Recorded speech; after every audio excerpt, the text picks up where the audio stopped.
สวัสดีพี่น้องสุภูสุโขพี่น้องมื้อนี้เฮากะมื้อนี้กะแปลกใหม่นะพี่น้องวันนี้ทีนี้จะไปย่ำปลาเด้อพี่น้องนี่ของปากของตอดมีขมเอานะหมกสมอ2อย่างอันเนาะเฮาจะสิบ่บอกป้ามาก่อนพี่น้องโทรบอกกับบ่ได้โตที่อยู่เฮือนดูบ่เนาะป้ากับลูกเลยจักจะไปแดนโดยสารกับบ่ฮู้กันเนาะบ่ได้บอกมาก่อนพี่น้องเอาไปน้ำกันพี่น้องไปดูดน้ำกันเนาะว่าทิศทางยากจังได๋เนาะพี่น้องตลอดทางถ่ายตลอดพี่น้องอาจจะได้ยินเสียงลมแน่เนาะแต่ว่า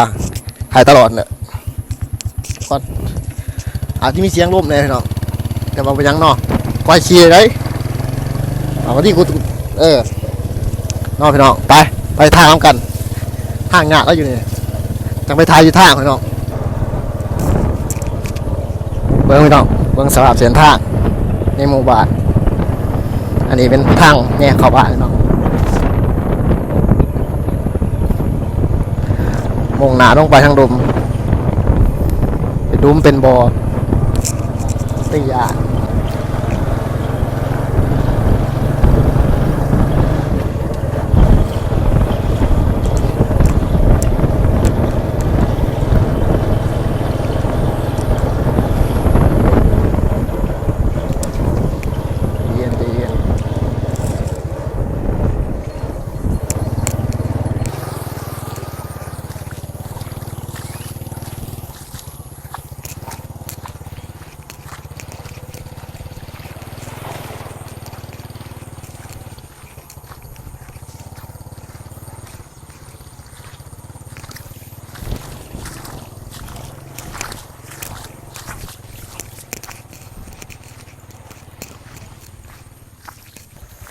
โอ้ตาย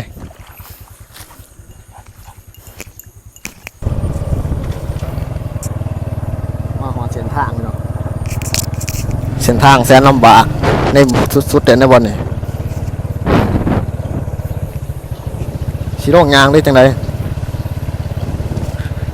สุดๆเลยเนาะน้ำเพียงหัวเข่า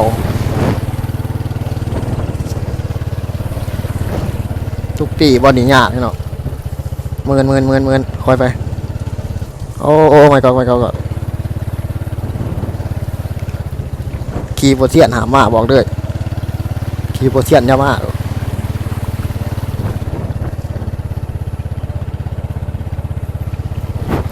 หนทาง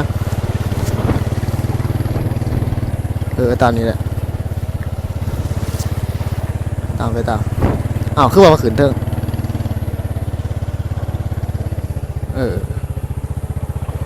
โอ้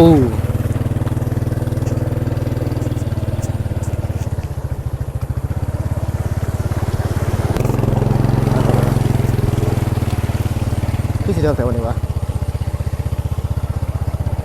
ไปซื้อตั้งกลาง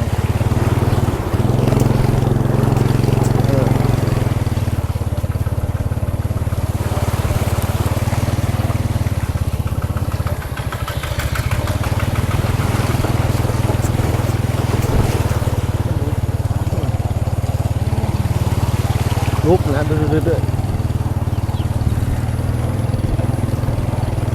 โอ้ข้างหน้าข้างอันตราย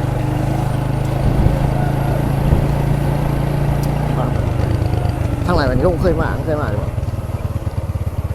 กูลงไปเถอะมากูลงก่อนฮะหานี่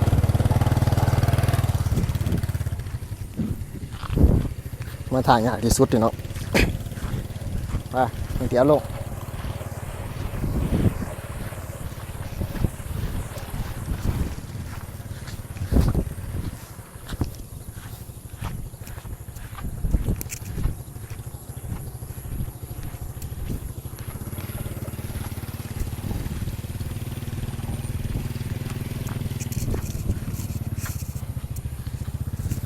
อันนี้เป็นวัดวานทางแหวงครับเนาะติดกับถนนใหญ่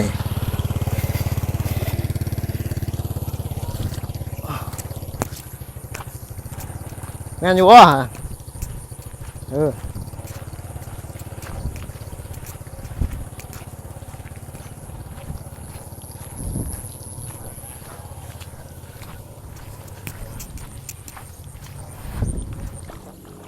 มาโดดเนี่ย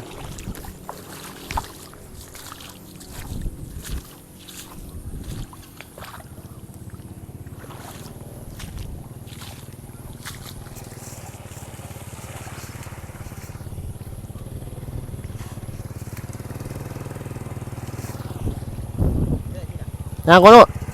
คุณเบิ่งมันคือกันได้เนี่ยบ่เลิกแห้งหรอกบ่ซ้ำห้องหรอก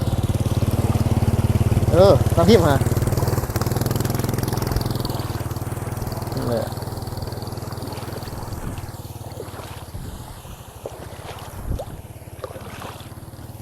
เสียงหัวเข่า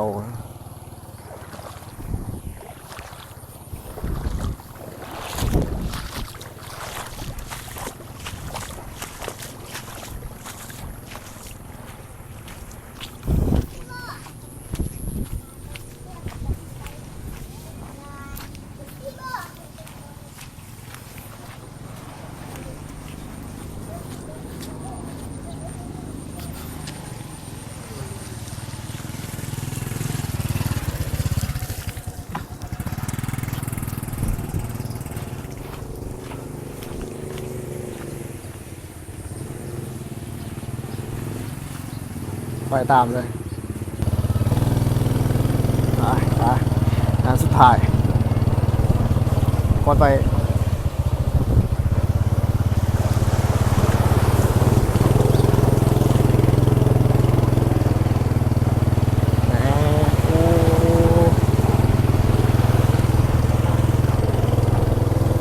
งานสุดท้ายน้องเลย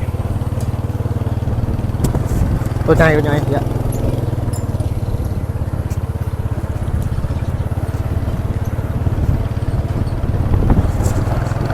ไป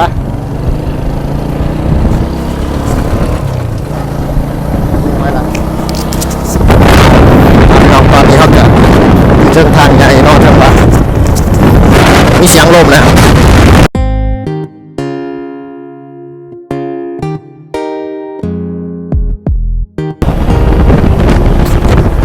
สภาพก่อน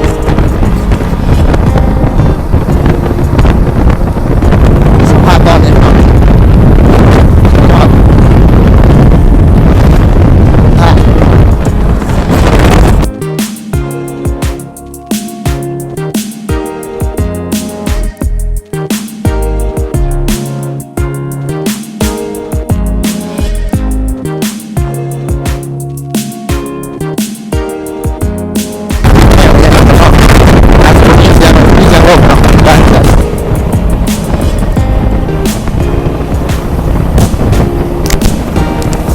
ตอนนี้เขาก็บ้านนั่งนอนเดี๋ยวบ้านนั่งนอนบ้านนั่งนอนเนี่ยน้องเขียนเนาะว่าน้องนกเขียนเนาะ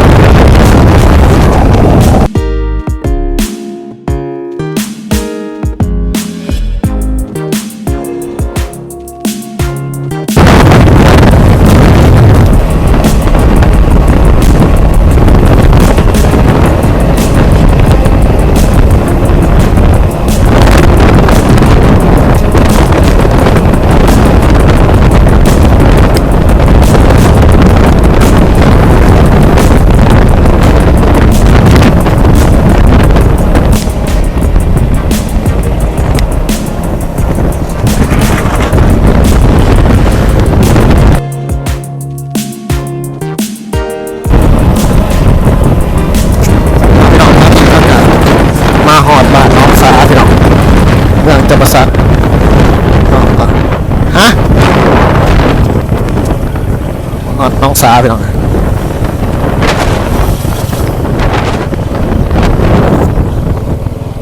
ผมมีโดนไปเลยผมมีหรอก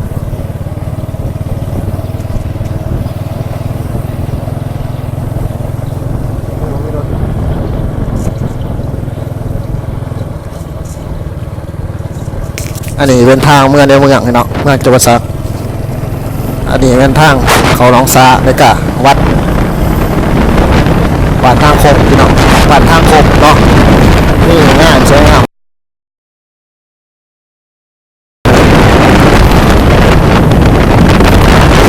เยี่ยมน้องเยี่ยมทางคมเยี่ยม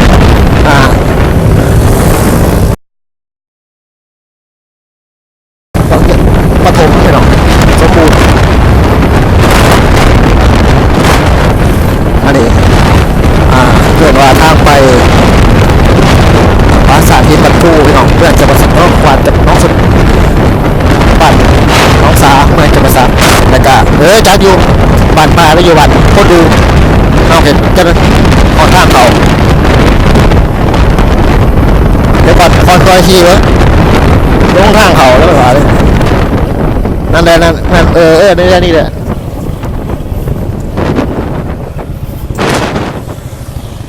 ไปเอาไปดูน้องกันไปน้องว่าปลาที่อยู่กันบ่แต่สิมีอาการจังไดเนาะเอาของมาตอนนะบ่ได้มาของมาตอนเราจักเถื่อตั้งแต่เงินได้ล่ะทางยากสุดทางหวานเฮาเนาะจังไดลงเลย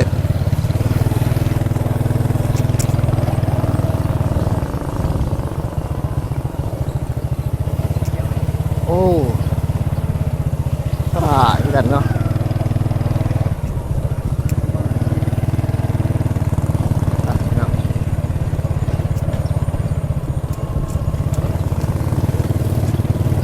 เขาแล้วก็ถอขึ้นกันนะทางบ้านนี่บ้านโพนดูพี่น้องเมืองจำปาสักไก่กับวัดผู้ไปนำไปทุกทาง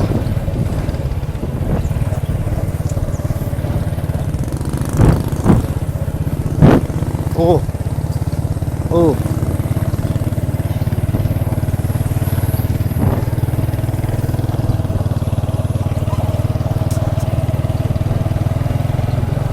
ค่อยๆเลย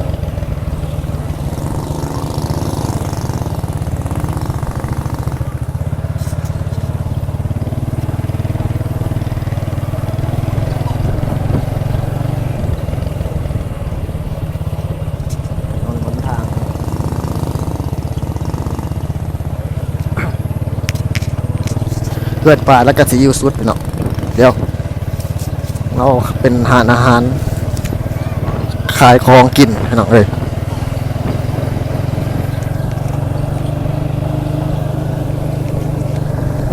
อันนี้ก็ห้องเรียนมัธยมพี่น้องโรงเรียนมัธยมสมบูรณ์โพลงาม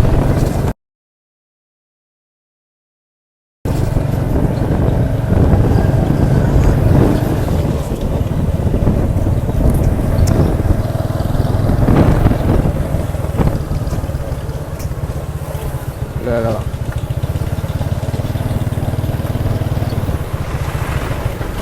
วันนี้แหละอันตรายเดี๋ยวป้าไปก่อนนะกลัวจากทางไปนะป้าไปก่อน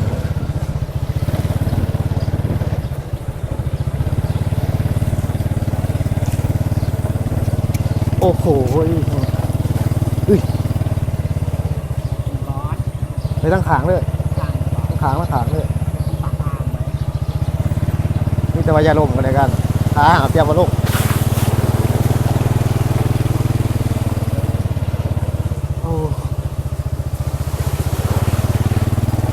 ทั้งขาต้องขาทั้งขาโอ้โหอันตราย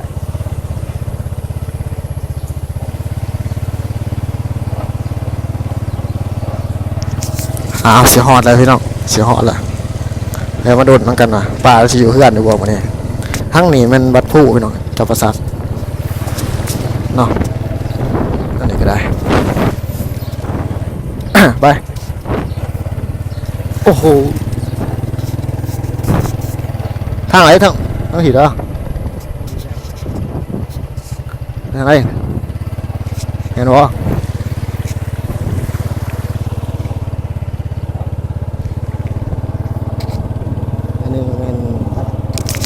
ตรงหน้าใช่ไหมนะเดี๋ยวเราจะอยู่เลยเดี๋ยวเราอยู่นะรถคือบุ้ยจอด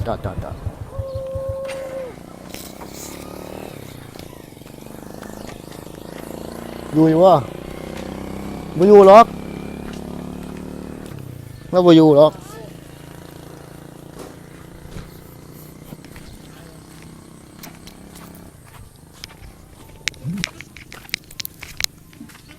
ปะคอนอยู่บ่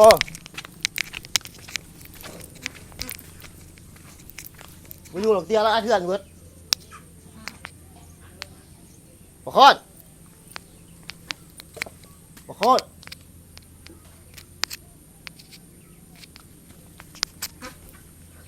ลูกเราบ่อยู่หรอกพิษเที่ยวแล้วพี่น้องเอ้ยนางถ่ายนี่เป็นอย่างน้อยหนึ่ง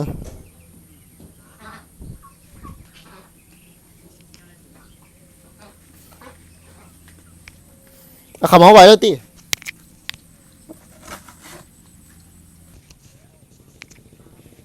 มาพิษเที่ยวพี่น้องเอ้ยอันนี้ประคอนเราบ่อยู่เพื่อนพี่น้องเราไปต้องใช้ไปเซ่นะเราคนโดยสารคนขึ้นเซ่พี่น้องคือสิถาเราได้จังไรล่ะบัดนี้โอ้คือกันไปเซ่นะมึงมีเบอร์แล้วสับ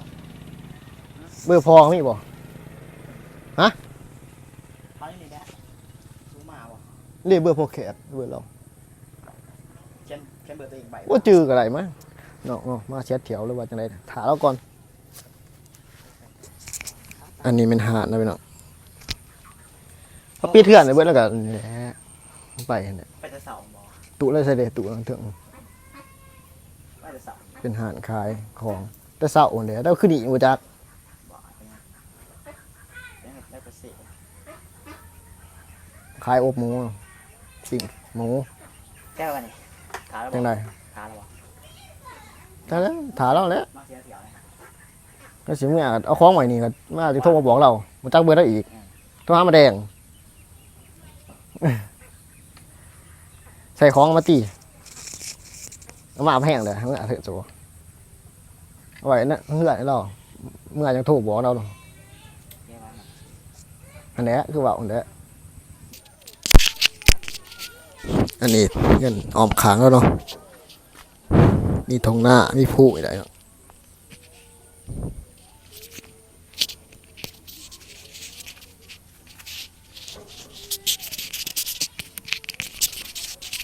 ขึ้นเทิงไปกันแมนวัดผู้ มันไปดีวัดผู้จ้ะมึงว่าจะไปดีวัดผู้พอสองคนลงไปได้เรานำท่วมได้ตามเบิ่งนี่เปื่อน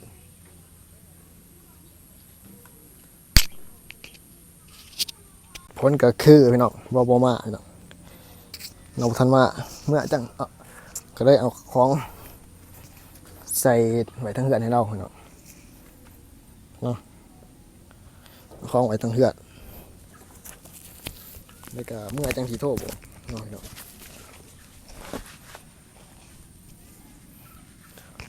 เมื่อจังโทรบอกเราเนาะ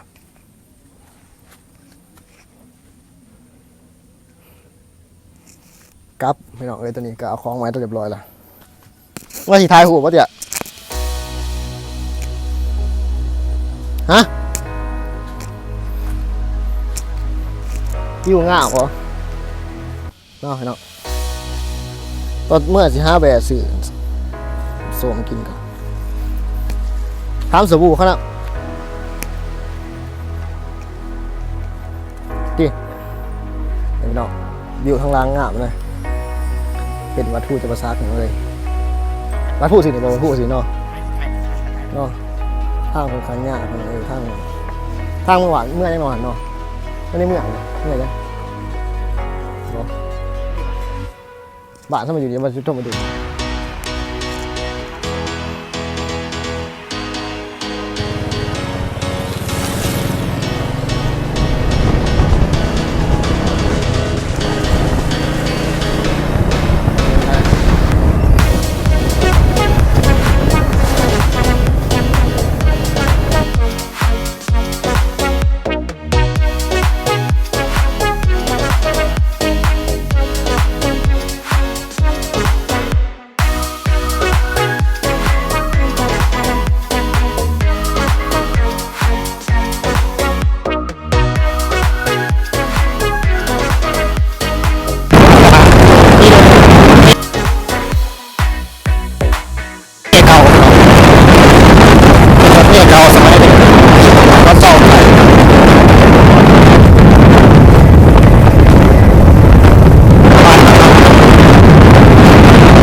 แนะนำพี่น้อง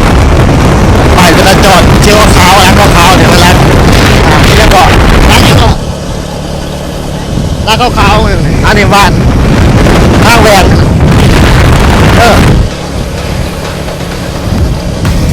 ร้านขาวๆจะเข้ามาให้ยังไงเนาะเขาอาจเสียทางใหม่ก็ได้เนาะเพราะว่าได้ยินว่าเสียทางเส้นนี้ใหม่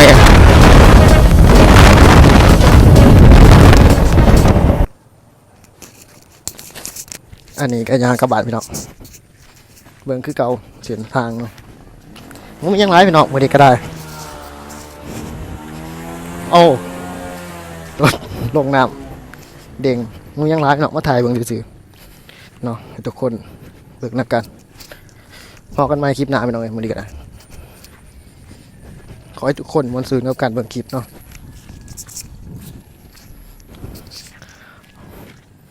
รถเป็นติดโค้งพี่น้อง